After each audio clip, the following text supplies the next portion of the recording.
So, los geht's, weiter geht's mit dem nächsten Podcast. Worüber spreche ich heute? Ähm, ein, ein schnittiges Thema, eins, das mich schon viele Jahre begleitet und heutzutage mehr Empörung auslöst denn je, ist ja dieser ganze wahnwitzige Guruismus, der stattfindet, der schon immer stattgefunden hat, aber jetzt durch das Internet eine besondere Note bekommt und bekommen hat. Also wir finden ja auf YouTube und anderen einschlägigen Plattformen haufenweise Möglichkeiten, uns inspirieren zu lassen, coachen zu lassen oder therapieren zu lassen, beeindrucken zu lassen. Dafür ist das Ganze tatsächlich auch designt worden und ich bin entsetzt, mit welchen Floskeln und bisweilen auch flachen Ansätzen und äh, Gedankengebäuden sozusagen die Mentoren und Mentorinnen versuchen, ihre Leute zu catchen und es auch schaffen.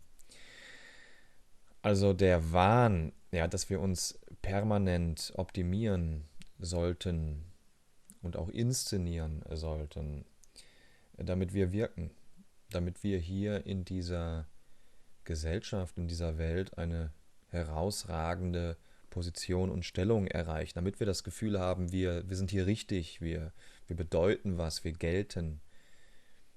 Der ist so pathologisch und heftig geworden und so allumfassend auch, dass ich mir dahingehend die größten Sorgen mache und wirklich auch frage, wie gehe ich und wie gehen wir damit um? Ich meine, ich sitze hier und erzähle und spreche aus und spreche an und sicherlich gibt es Menschen unter euch, die resonieren, also die quasi diese Worte, die ich spreche, hören und dann in einen Einklang kommen und sich denken, jo, der Melvin hat recht und das könnte was Belehrendes an sich haben. Das heißt, ich kann mich davon nicht gänzlich freisprechen. Mein Ziel ist aber nicht, Guru zu sein und eine sektierische Bewegung oder einen Trend loszutreten, sondern mit euch in den Kontakt zu treten und in den Austausch zu kommen, um über das Leben als solches zu sprechen und die Frage zu stellen, wie lebt das Leben? Und das eben auch kritisch zu fragen. Und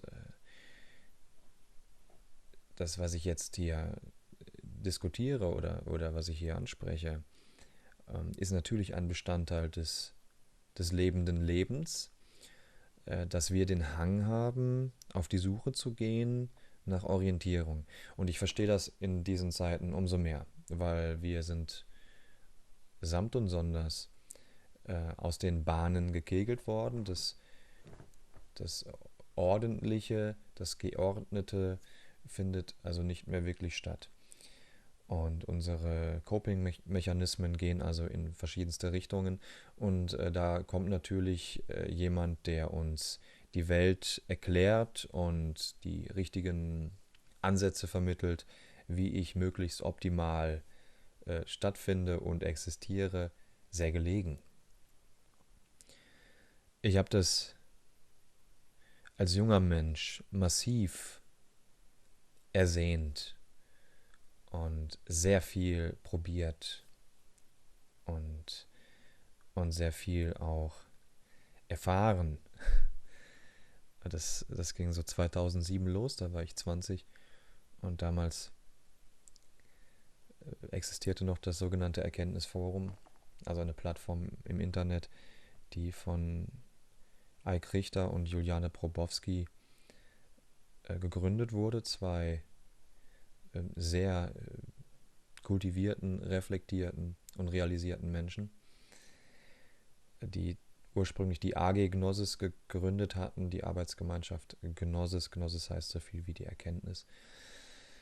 Und aus den Sektoren der Theologie und Ägyptologie und Archäologie stammten und um sich herum andere Menschen versammelt hatten, mit denen der Austausch vor allen Dingen über das Thomasevangelium stattfand. Eine apokryphe Schrift, über die ich jetzt nicht tiefgehender sprechen möchte. Also apokryph heißt, dass sie niemals in den Kanon der Evangelien aufgenommen wurde, sondern quasi geächtet war. Wenn ihr wollt, könnt ihr da mal nachrecherchieren. Jedenfalls hatte das für mich einen sagenhaft spirituellen Touch und ich bin damals aus meiner verankerten, sehr geradlinigen Weltsicht und Verbundenheit in dieses neuartige, mystizierende und ja, spirituelle gekommen und habe mich darüber natürlich auch dann produziert. Also das waren Menschen, die waren 40 Jahre älter als ich. Manche von denen leben gar nicht mehr und ich habe das alles aufgesogen wie ein trockener Schwamm, was mir da vermittelt wurde.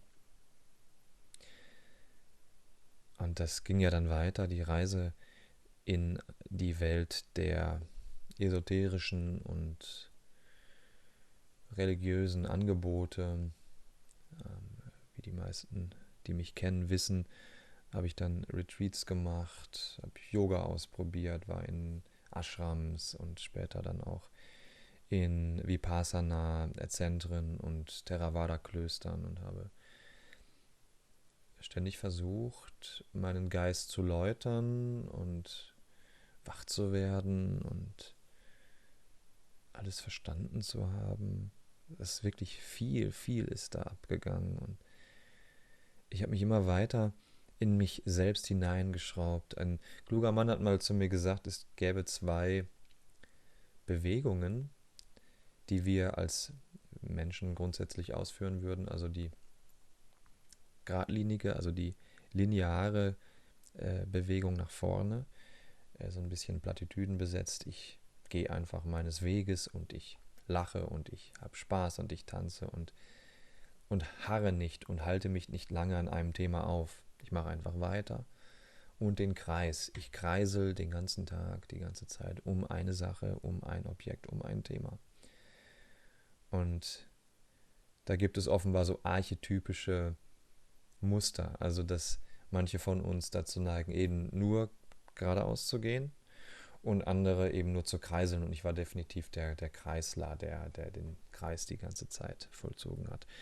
Wenn wir jetzt aber beide Bewegungen miteinander kombinieren, entsteht mathematisch eine Helix. Ihr kennt wahrscheinlich diese Struktur. Das ist so die Zellstruktur. Und das ist natürlich der gesunde, wie immer, beste Weg, der mittlere Weg zwischen beiden oder mit beiden Bewegungen. Und ich wollte aber unbedingt mit Anfang, Mitte 20 schon erleuchtet sein und habe dann entsprechend viel diesen Kreis vollzogen und mich halt immer weiter in etwas Düsteres reingebohrt und auf Leute gehört und geachtet, die mir sagten, sie wüssten es. Und das eben sehr inbrünstig und sehr überzeugend. Und damals war ich noch nicht so gewaschen und reflektiert zu durchschauen, dass das ein Teil ihrer Performance ist. Und das hat bei mir Entsetzliches ausgelöst. Und heute schaue ich auf diesen Hype, auf diesen Wahn, dass wir unbedingt Yoga machen sollten und meditieren sollten und was weiß ich für Praktiken und Fitness und Ernährung und diese ganzen Geschichten machen müssten, sollten, weil andernfalls äh, findet ja dieses Phänomen YOLO nicht statt, oder wird das nicht berücksichtigt, you only live once. Und wir können uns auf diesem Markt gar nicht behaupten, der ja durch den Neoliberalismus hervorgerufen wurde, also Survival of the Fittest. Ähm, Und es wird mit einer Sache, einer wesentlichen Sache gespielt, wie zum Beispiel Achtsamkeit oder Konzentration. Es wird, ohne die Dynamik dahinter begriffen zu haben, wird damit gearbeitet und wird das Ganze irgendwie vermarktet. Und die Leute werden da reingeholt und reingebracht und macht mal und sitzt mal 10 Tage schweigend dort und beobachtet äh, die Atmung oder die Sensationen im Körper, aber bloß keinen Austausch und öffnet mal die Büchsen der Pandora und schaut dann mal, wie ihr danach damit klarkommt. So. Also ich habe gerade bei diesen Goenka-Retreats teilweise Lehrer und Lehrerinnen erlebt, die waren überhaupt nicht wirklich vorbereitet auf das, was womöglich kommen kann bei einer traumatisierten Person. Ja, wo also die nicht bekannten, vielleicht sogar pränatalen oder transgenerationalen Traumata, also die Traumata, die mich nicht unmittelbar in meinem bewussten Leben heimgesucht haben, sondern davor, als ich noch nicht wirklich bei vollem Verstand war oder vielleicht sogar bei meinen Eltern oder anderen Vorfahren, die dann auch reaktualisiert werden können in solchen Settings. Und dass zum Beispiel Trauma, das Traumata auch in einem Bereich des Gehirns, im Hirnstamm abgespeichert sind und auch das Ganze mit dem Atemzentrum konnektiert ist. Ich kann es nicht gut erklären, ich bin kein Neurologe, aber ich habe da von Treleaven, also das ist ein Forscher, ich glaube David Treleaven, ich muss nochmal schauen, wie der mit Vornamen heißt, der dazu viel forscht, also das Trauma- und Achtsamkeits-Retreats und so weiter eine schwierige Kombination sind, aber dass also durch die Atmung, dieses auch permanente Atembeobachten durchaus schlafende Traumata und auch verdrängte Traumata, also dass die dadurch wieder wachgerufen werden können. Und das ist dramatisch und ich kriege nicht mit, dass da großartig drüber gesprochen wird. Es wird einfach gesagt, Leute, meditiert und macht Sport und irgendwelche anderen Mantren chanten und Hyperventilationstechniken und am besten noch Drogen dazu. Und tja, ich lese daraus sehr viel Eskapismus, die Flucht vor dem Eigentlichen. Und ich möchte mit euch aber über das Eigentliche sprechen. Ich möchte nicht mit euch über ständige Fluchtmaßnahmen reden. Ich möchte nicht mit euch in eine künstliche Welt des Ausbrechens gelangen, weil dieses Leben, was uns so fordert und teilweise auch überfordert, ist, und das ist ja die endgültige Erkenntnis Buddhas gewesen, ist vergänglich. Und das hat eben auch meines Erachtens nach den Grund, dass wir das nicht ewig stemmen könnten, das viele und intensive, und gleichzeitig aber die Erfahrung machen sollten, wie sie halt ist, in ihrer Limitiertheit, in ihrer Leidhaftigkeit, in ihrer Schwere, aber auch in den ganzen anderen Farben und Kontierungen. Und dass es nicht nur ein Extrem geben braucht. Also ich würde so gerne den jungen Menschen insbesondere, die so verzettelt sind, die so eingefangen wurden von unserer medialen, grellen Performance-Landschaft und Kultur sagen, dass das Ruhige, das Unaufgeregte, das Gewöhnliche im Leben so viel zarter und so viel wertvoller ist als dieser ganze grelle, feuerwerksartige Quatsch. Dass wir alle mal durchatmen dürfen und okay sein dürfen mit dem, was wir haben und sind und nicht immer noch mehr, mehr, mehr, weil da draußen alles glitzert und funkelt. Ja, das war heute mal so ein kleines Löwengebrüll. Auslöser war eine Recherche auf YouTube, wo ich dann irgendeinen Shaolin-Meister reden hörte, der so ganz trivial irgendwie da, weiß nicht, so alltägliche Optimierungsmaßnahmen ähm, empfahl und über Buddha sprach. Und dann habe ich irgendwie recherchiert und gesehen, was der so für seine Kurse nimmt.